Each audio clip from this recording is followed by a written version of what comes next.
નમસ્કાર, અમારી આ વિશેષ રજૂઆત સાથે હું છું નીરુ અને હું છું જયેશ અને અમારી સાથે સ્ટુડિયોમાં ચર્ચા કરવા માટે જોડાયા છે ભાજપના નેતા હિમાંશુ પુંસરી। સ્વાગત છે તમારું। અને સૌપ્રથમ આજના મોટા સમાચાર ધુરંધર કમળ અમારી આ વિશેષ રજૂઆત આપ જોઈ રહ્યા છો।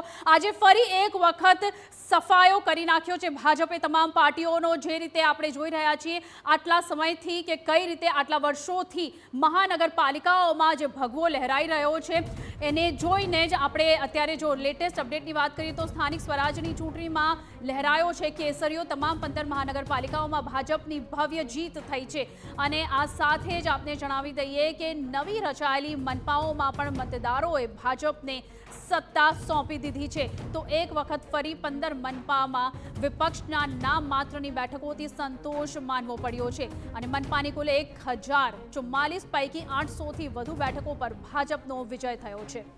બિલકુલ, તો કોંગ્રેસના ફાળે આવી છે ફક્ત 80 જેટલી બેઠકો, જ્યાં કોંગ્રેસે પૂરો દમખમ લગાવ્યો, પરંતુ તે જોઈએ તેવી બેઠકો નથી અંકે કરી શક્યું। નગરપાલિકાની જે મહત્વપૂર્ણ બેઠકો છે તેમાં પણ આખરે ભાજપ જે છે તે દમખમ બતાવી રહ્યું છે, પણ કોંગ્રેસના ફાળે માત્ર 400 જેટલી બેઠકો આવી શકી છે।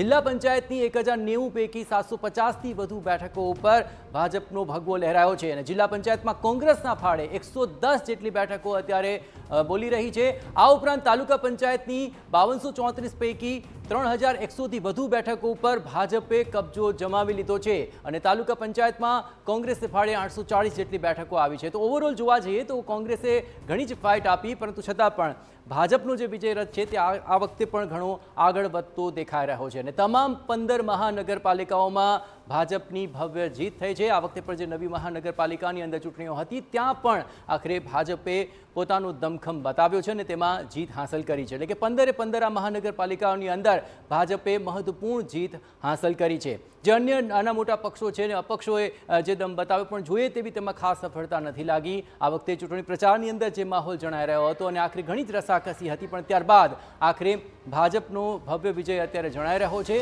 અને આંકડાઓ હજી પણ ઉપર નીચે થઈ રહ્યા છે, પણ એક વાત તો નક્કી છે કે આ વખતે પણ ભાજપે મહત્વપૂર્ણ જીત અંકે કરી લીધી છે અને નગરપાલિકા હોય, તાલુકા પંચાયત હોય કે જિલ્લા પંચાયત હોય, ત્યાં આખરે ભાજપે જે દમખમ બતાવ્યો અને તે અનુસાર જ આખરે આંકડાઓ તેની તરફે અત્યારે તો લાગી રહ્યા છે।